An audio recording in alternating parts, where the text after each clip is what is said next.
everybody, it is day 12. We are at 131% funded right now. So we're only 19% away from our next kind of goal. Brady mentioned on one of the previous videos that when we hit 150, we were going to celebrate with whiskey. Good whiskey. He says good whiskey. So we're excited for that, but we're also going to have something for you guys at our 150% as well. We've been working on some stretch goals. We've got a lot of recommendations and requests from you guys. So we've kind of been replying to the requests we get, but we haven't been telling you exactly what we're going to be doing. And in a couple of days, we'll announce all that, and we will be giving one of them to you at 150%. So if we're there by Wednesday when we put this out, then it'll just that stretch goal will just kick in immediately. But today we're not here to talk about Brady, whiskey, or stretch goals. We're here to talk about Michelle.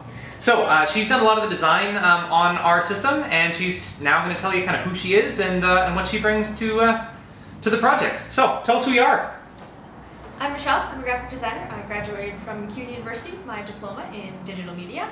So my work has been featured in the Globe and Mail newspaper or the Alberta Venture magazine, and as well as a few other different publications around North America.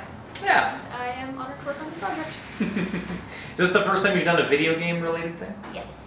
Has it been fun? Very fun. Happy to hear it. So let's start with the logo. Of course, you designed the logo from the ground up. What was your inspiration?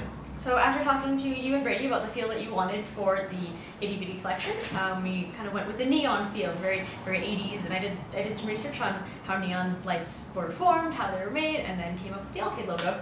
Yeah, so for me, when I think of the big circular neon signs, it reminds me of the arcade in the movie Tron.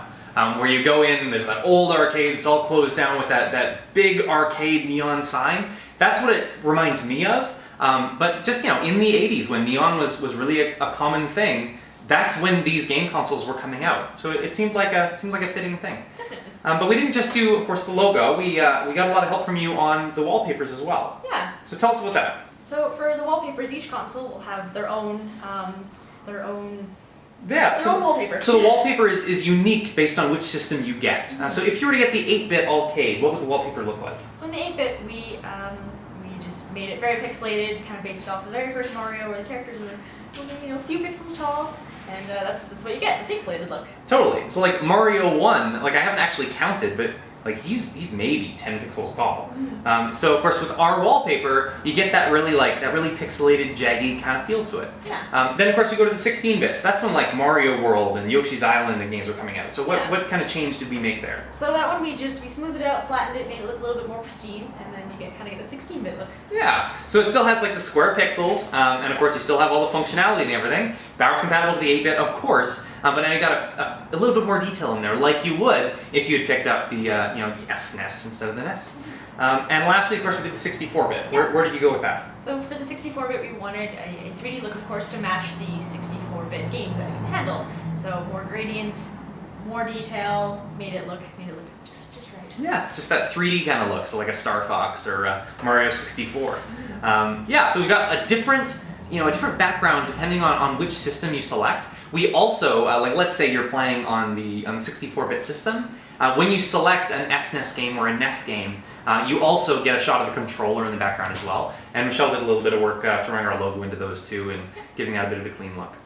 So yeah, Michelle's been an awesome member of our team. She's given the unit kind of that elegant look that us nerds just wouldn't have been able to do.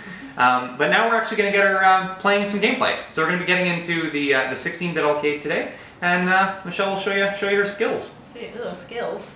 What skills? Today we're playing the 16-bit system. I'm going to start playing Kirby, and I don't promise any skills.